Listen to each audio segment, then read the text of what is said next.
Smart Ideas avec Camille Vinet, bonjour. Bonjour. Bienvenue, vous êtes la cofondatrice de Monsigne. Vous l'avez créé quand, avec qui et surtout, c'est le plus important, pourquoi? Alors on l'a créé il y a maintenant 2 ans, donc en 2020.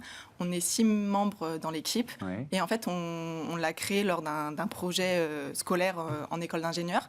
Et cette idée est venue d'un de nos membres de l'équipe, Thibaut Duclos, qui a eu en fait envie d'apprendre la langue des signes. Oui. Et il a trouvé aucune façon intuitive et facile d'apprendre la langue des signes. Et du coup, on s'est dit, pourquoi pas créer une application, une plateforme qui permet d'apprendre la langue des signes facilement et de rendre la langue des signes en fait accessible à tous.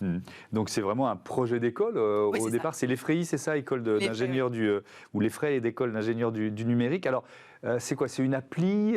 Comment ça marche en fait? Alors c'est une application numérique, ça c'est surtout sur PC portable. Oui. En fait, vous faites un geste devant le geste que vous voulez faire devant la caméra et notre intelligence artificielle va vous dire si le geste a bien été effectué, combien le pourcentage de réussite de ce geste pour justement permettre d'apprendre la langue des signes, donc mot par mot. Ouais. Il y a de l'intelligence artificielle, de la reconnaissance visuelle, c'est ça? Exactement, il y a de l'intelligence artificielle derrière, donc on a énormément besoin de vidéos parce qu'on a créé donc une base de données et c'est ça qui prend du temps. Pour l'instant, on a 7 signes mis à disposition. Eh oui. Et il faut que la machine apprenne et pour apprendre, il y a besoin que de plus en plus de gens eux-mêmes fassent des signes. C'est ça, exactement. Donc ça prend énormément de temps et donc on a fait une première phase de développement, surtout sur ce qui est back-end, donc tout ce qui est l'intelligence artificielle. Et là, on travaille plutôt sur ce qui est front-end pour faire un joli site, entre guillemets, et permettre, en attendant, de récolter des vidéos. On fait aussi énormément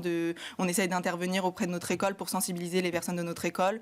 On a participé l'année dernière à Vivatech, le challenge sur ce domaine-là.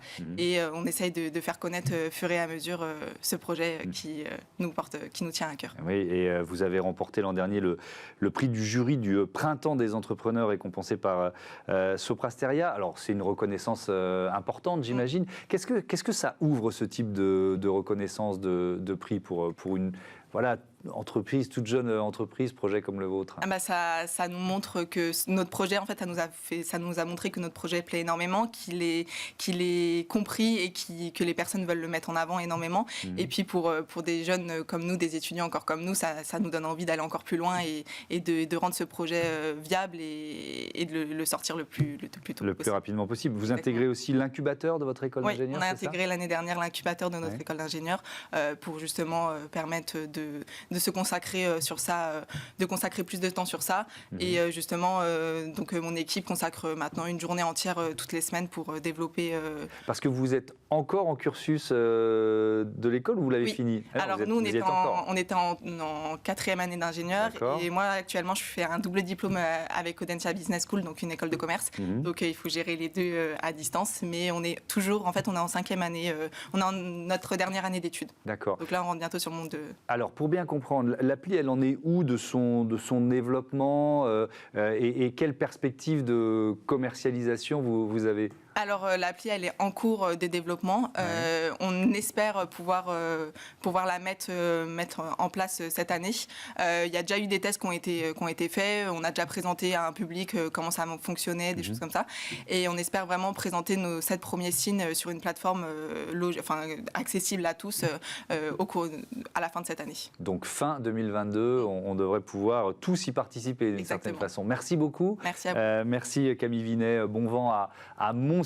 Bonne fin d'études, alors on va dire ça comme ça. Merci à toutes et à tous de votre fidélité. Merci aux équipes de Bismart, Joséphine Dacoury à la programmation, à la production, assistée de Carla Perruchon aujourd'hui, Romain Luc, réalisateur, et Saïd Mamou pour le son.